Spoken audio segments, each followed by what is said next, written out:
Hello, everyone. Thank you so much for joining me today. I'm Julia, and I'm so excited to share with you my study. And it's maybe important to say that it is a study that I made at the beginning for myself. Here, I'm going to share a little presentation. Yeah, but it is also something that as I did it and saw how precious this knowledge is, I was super excited to share. So this is what I came up with. So first, it's important to understand. It's a little anecdote, but it's actually, I love to say how it's not us that we choose. It's like the knowledge, the books, the master that kind of chooses us. Um, when I'm now currently in a big trip, I'm in Australia. And when I was in Israel during the war, I ended up without planning it, but as we say in my vibrational healing course in metaphysics, we understand that nothing is random, nothing is by chance. There is no such things. So actually, without planning it, I ended up in being at the tomb of the Ramak, the Rabbi Moshe Cordovero in Tzfat, and I I just prayed there. I prayed over there, and when I arrived in Australia afterwards, I arrived in Sydney, and this book came up to me, the elucidated Tomer Devorah. It's written by Rabbi Yitzhak Zilberstein. And what is very special about this book is that each time you have all the original texts written in Hebrew, and afterwards you have all his explanations in English. So I really recommend this book. And even though I studied various things, such as the Kabbalah in Ben Gurion University of the Negev in Beersheba, or I studied also at the Midrasha of Rosh Yehudi in Tel Aviv. But here, this is such a great work. All this study that we are going to see is based on Rabbi Moshe Cordovero, a great classic work, Tomer Devorah. That's it. That's the source. That's the only source.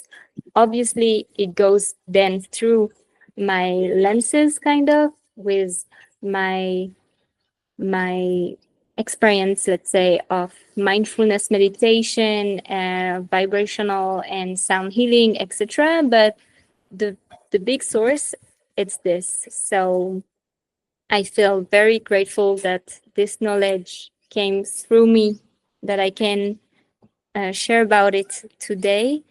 And I hope Rabbi Moshe Cordovero would be happy about that study. Okay, so let's first start with those diagrams. Those are diagrams I designed for us to better understand. But before, maybe you have a first look about them and you're like, oh my God, it looks complicated. This is what I thought at the beginning. I just want to say my intention with the study is really to have it simple, not entering into any Kabbalistic complex concepts, not to be mystical or whatever, to really be simple and yet deep into those tools for inner transformation.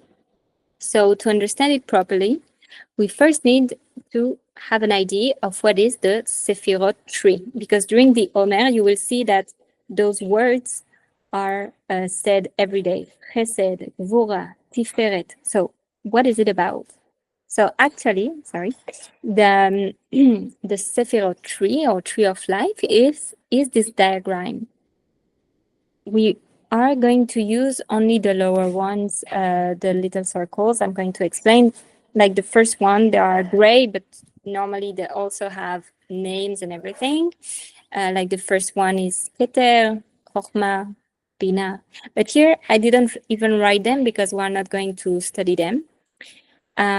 This diagram is actually a way to understand, to visualize, to understand the creation and the purpose, the meaning of this world. You have the divine light of creation that is flowing just like a current descending from the very top Sephira, the Keter, to the right one, left one, right one, left one, until the Malchut, which is the kingship, our world we live in. And so that's the idea. And all those different spheres that we call Sephira are actually the emanations, the manifestations of this divine light within this world. So the three first one, they are very stable. They are like pre-existing concepts. They are like not moving. So we are not going to work with them in our inner work. And the seven lower ones are the ones that we are going to interact with in our finite world. So what I want to explain here in all this diagram thing is that all of these little spheres in Kabbalistic language, sometimes we talk about the codes. It's like the codes that wear Hashem to interact with us in this life. And I guess here it's important to mention that I'm saying Hashem and the divine light of creation and not God, because God, the word God, is very much Christianized. It's a concept of like, when you imagine it, it's like this idea of a paternalized figure that lives in the sky or something like this, when actually in Hebrew, you don't have such a word. You don't have, sorry, you don't have the word God. You have like different words. You have the word Hashem that we're going to use, but you have other words that are feminine, masculine, singular, plural. You have different aspects, manifestations, emanations, but the real essence of what we call God is actually you can't pronounce it. There is no way to pronounce it. It's like you can't even conceptualize it. And that's the beauty of it, because even our words are kind of matter. And Hashem, it literally means the name. Shem is name. And also in my vibrational healing course, I talk about how in metaphysics, the consciousness is impacting on the existence of things. And Hashem, to name things, is the very first commandment of Adam. To name something is to admit it exists. And here, even if we can't say the word, so then we say the name. So that's what it means when we say Hashem. We don't say God. It's like a much wider concept. So with that in mind, we have here the 7 lower sephirot, spheres, and the 7 ones that are actually, each one we are going to talk about it now, character traits we are going to work on. And what I just wanted to say before we continue is that there are 7, and 7 is the symbolic of our finite world, the material world. It's like the 7 days of the week, the 7 musical notes, the 7 colors. It's all that is finite is 7. We could not have an 8th musical note, kind of. It would be like actually to transcend the finite world. And we do it actually through this work. We transcend this finite world to discover the infinite. It's like the 8th candle of Hanukkah, for example. And also 8 makes, like when you put it on the side, it makes the shape of the infinite. It's really the idea of transcending the finite. 7, it's a symbol. Obviously, every number has symbolics. Here it's the symbolic of the finite. And this is how we are going to transcend ourselves also through this work of Shavuot. So here you have all of those spheres. we are going to talk about them as midot, mida. It's it has double meaning in Hebrew, and I love Hebrew for that. It means a character trait, but it also means measure. And it actually is what it means, because what it says and how Rav Cordovero explains it is that we all have all the character traits that are explained here. We all have them. Here, you may think that it's not really character traits in this translation. This translation of Rabbi Yitzchak Zilberstein, Chesed, kindness, Gvura, might, Tiferet, splendor, etc. We will see further on, actually, that those Hebrew words have so many ways of being translated. They grab by themselves so many concepts and facets and sides of us. So we are going to see it just afterwards. But to have an idea, those sefirot are midot. We are talking about the midot, the midah of chesed, of gvura, etc. And we all have them. And the idea is how we have them at different level according to different situations, and how we use them as divine tools to navigate through our daily lives. And that is what is said here with the sentence, no trait is good or bad. It's all about how we balance and direct it with intention and mindfulness. That's really the idea, to have them, as Rav Cordovero explains, to have them and to use them at different level in the use of service of Hashem. Service of Hashem in terms of serving our lives in a positive way, to have positive impact, etc. So here we have those midot. What we are going to do during the Omer is that we are going to see all the interactions between those midot. We are not going to see just one character traits. We are going to see the relationships between them all. So each day it's a midah within a midah, a character trait within another one, which makes 7 by 7 a 49 days matrix of the Omer. And so it goes from the Passover, the day the Jewish people got free from slavery in Egypt, until Shavuot, the day they were worthy to receive the Torah. So during this whole time, which is going through 3 Hebrew months, the months of Nisan, Iyar, Sivan, this whole time, it's like quite a big time, we are going to explore the different character traits and to refine ourselves to be at the end worthy to receive the Torah. It's all a very simple work. Obviously, all this idea of getting free, of being free, of creating space within ourselves, and then to decide what we do with that. We are free. What do I do now? Where do I commit myself? What do I do? So this is what it is about. To understand a bit better this all matrix, let's go maybe through the first week. Let's understand. For example, here you have the chesed within it's the kindness. So the chesed within the chesed. The second day is the gvura within the chesed. Then it's the tiferet within the chesed, etc. It's a lot of different days. At the end of the day, it's kind of hard to follow sometimes, and because it's super important, it's like a very, very special order thing. Also because with the counting of the Omer, you need to be really on it, like you are not supposed to miss a day.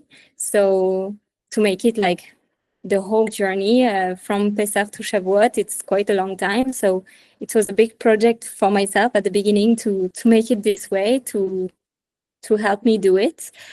Within the program that I just talked about, we have everything that is split according to the weeks.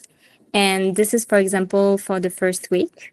So you would have, the first week is all about chesed. So you would have these topics of kindness, but kindness, it's Actually, chesed, the translation of it, it's so much bigger. It's like about love and compassion, generosity, loving kindness, giving. And so the core question in this week, even though it is kind of twisted then with the other days, it will be, how can I open my heart more fully to give with love? So you will have through the first day, chesed within chesed, which is kindness within kindness. What does it mean? It's about pure, unconditional, overflowing loving kindness. And the practice that I suggest in the program is about body-based gratitude meditation, kind of yoga nidra style. It's like the chesed, first, the most unconditional, the essence one is within ourselves, within our body, how it divinely works, our consciousness of it. And then we go through the day 2, which is the Gvura within Chesed, which is shaping the flow of love with awareness. And here we shift this mindfulness, not just about ourselves, but in our being, but also in what we do. And this is why here we practice Avodat Hodaya, which is a practice, a beautiful practice that is explained by Rabbi Cordovero. And it's kind of a thankful list of everything that you do and that you have extra and that you're thankful one by one. And it's such a nice practice to do. It's so fun. I can't wait to do it again during that day 2. And then you have day 3. So you shift again this mindfulness with Tiferet within Chesed, balance, harmonious love, to actually you go out, you go wider, and you go to the nature, how everything is actually made and organized in a divine way.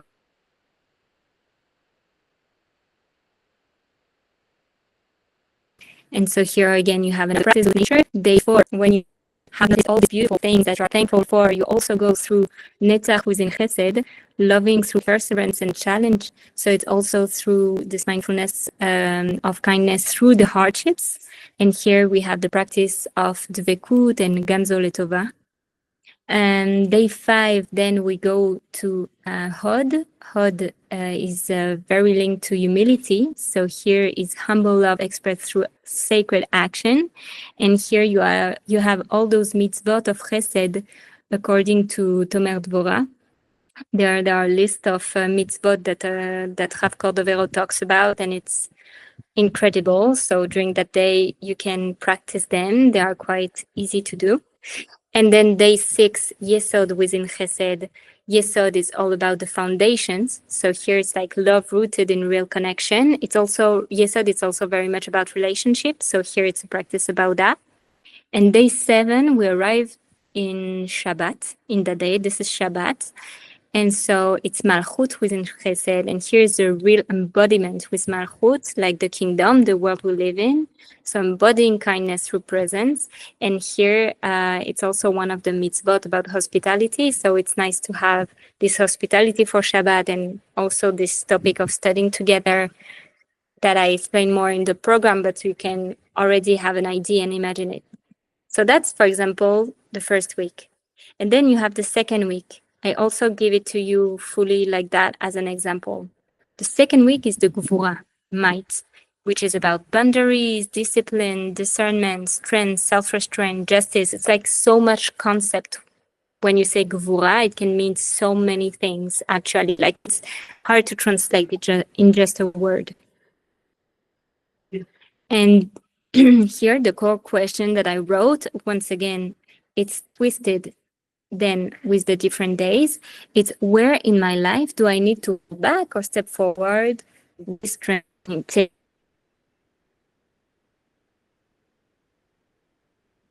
integrity. So during the day 8, here I wrote loving restraint. And that's the whole interplay between the different midot that we are doing during this Omer matrix.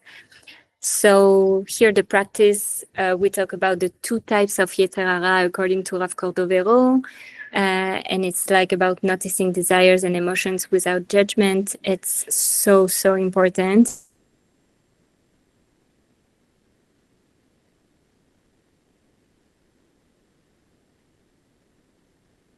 changing. I love 9, Gvura within Gvura. So here we are going to make a focus on an emotion that is called anger, because it's when we're talking about the Gvura, the most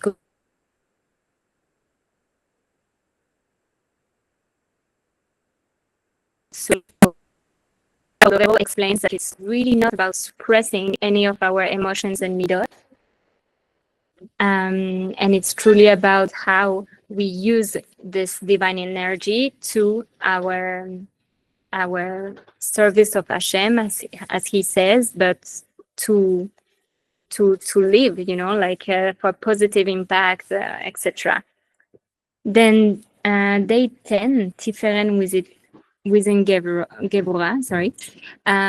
Here we have this really nice concept of sweetening the Gvurot, lemamtek, matok, like to sweet the Gvurot. And it's very nice there because it is all about this feminine principle. And in in Kabbalah, when you read it just like this, raw, you can have this feeling that it is so macho, how they talk about husband and wife roles and stuff like this. But everything is symbolic in those texts. And so here we really are talking, like sometimes the Shekhinah, which is the feminine aspect of the divine, can be a man, for example, in some Kabbalistic stories. Anyway, what I want to say is that this is about the feminine principle and the inner feminine principle that is all about Gvura, limits to shape things, to shape what is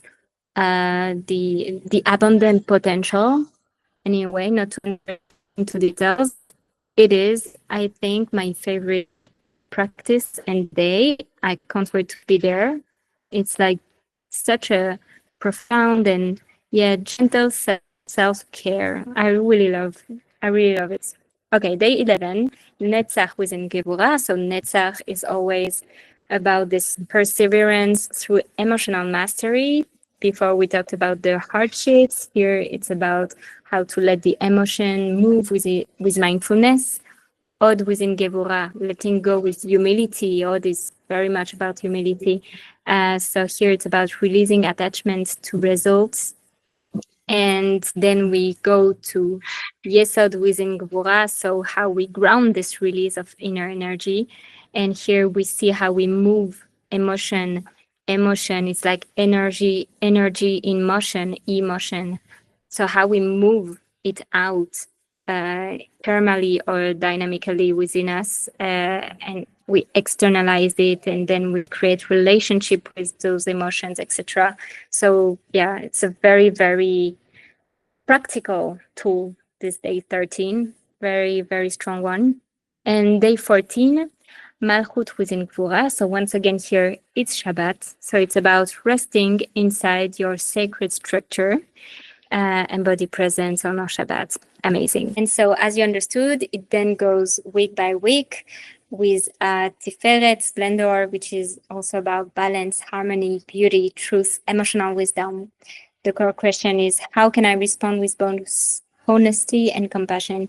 And actually here, when we think of Tiferet and of the harmony, the beauty, what is but beautiful is harmonious, because actually it's not random. It's like the specific organization of the information that makes it harmonious or not, like music, like in vibrations and frequencies. And what is there is also what is true, like the truth, the one truth of this realm, no matter what is, your beliefs, there is this one bottom line truth about this harmony. And so it's very much about it and to connect with it. A very beautiful week. Week 4, Netzach. Netzach is always about perseverance, as I said, but also determination, resilience, forward movement. And the core question here is, where in my life am I being called to keep going, even when it feels hard? And I think this is so important. And right now, with everything we are living, if it's in Israel or everywhere in the world, and it makes me think of Viktor Frankl, this theater that was in the concentration camps during the Holocaust. And he was explaining in his book, A Man Seeking for Meaning, I guess the name of the book is. He was explaining how to be worthy of your suffering in terms of it's not what I expect of life, it's what life is expecting of me. If there is some hardships in front of you, is that life wants you to transmute this suffering, this emotions into something else, into light, into love. So that's what it is about during that week. A very great week, great work. Then you have week 5. Odd, as I said, Odd is a lot of about humility, but also about sincerity, truth, gratitude, presence, authenticity. The core question here is, can I soften my need to control and choose to honor what is? And here it was not so obvious to me at the beginning, like, why is it about this control topic? But actually, when you think of glory, like the glory of a king, this state of glory, there is something about the ego and wanting to control and the not needing to control, like to do things effortlessly because it's simply their nature to be this way. And so this is like the nature, our glorious nature, and how to honor it. So it's very interesting to understand it that way. It was once again not so obvious at the beginning to me. Yeah, that's a beautiful week. Then we go to Yesod, the week 6, the foundation, which is all about also the relationships, transmission, core values, to be the bridge. And this is not only the relationships with others, it's also the relationship we have with the divine, with something greater than ourselves, but also within ourselves. And this is why the core question here is about, am I aligned between what I feel, what I say, what I do? And it's like the work of alignment with the body, the emotions, the thoughts, the neshama. So beautiful week as well. And finally, the purpose of the creation, the week 7, Malchut, kingship, which is about sovereignty, embodiment, dignity, leadership, receptivity, integration. And I love it. The core question here is, can I fully receive and embody all I've cultivated and carry it into the world? And I love it because it's really just as Rav Cordovero explains it. It's to explain actually another Sephira, the Chokhmah one, the one that we don't see here. But it's about that the first Chokhmah, like let's say, yeah, how to translate Chokhmah, like the first wisdom, let's say, is like to go to receive this wisdom by yourself, those insights, by, let's say, by going into the nature and practicing this talking to Hashem and understand things by yourself. Like you can think of a traveler that has all those life understanding and insights by his own experience. And then you have the second chokhmah that is about how you share it with the world. And here you really have those two aspects. It's like, okay, now how I embody all those things and how I carry it to the world, how I transmit it, I share about it. And this is also all about this this webinar. What I do is like all those things I've learned, and I'm so excited to share about it. It makes me think also of this sentence, happiness only true when shared, from the movie Into the Wild. Anyway, so those are the Omer experience tools that I wanted to share with you. And as I said, it's a very important day by day journey. Like you shouldn't miss a day in order to really get the full infusing energy from each sephira. Within each sephira, it's a whole matrix. All the information is organized in a specific order for you to go step by step in this journey. And I made it the most simple as I could in this program. And I hope that you will enjoy it. Also, there is a chat. I'm would love you to, during the program, to talk with me, chat with me. Also, because in this Hebrew calendar, the day begins in the evening, like the day before, for us. So it means that you would have to read the program in the evening, and this allows you maybe to have some insight during your dreams. And in the morning, you will read it again and let your day be infused by the theme of the day. But just for instance, this whole dreaming thing, sometimes people they ask me about it because I also work into dreaming interpretation and what are dreams actually for us. And so, if you want to share about it and me to support you to interpret them, or you have some understanding about different things, like I would love to share to improve the program, maybe from what you feel. Yeah, so let's be in contact. Let's be in touch. Thank you so much for showing up for yourself and for coming up here and to share with me. Yeah, it's such a blessing. Thank you, Toda.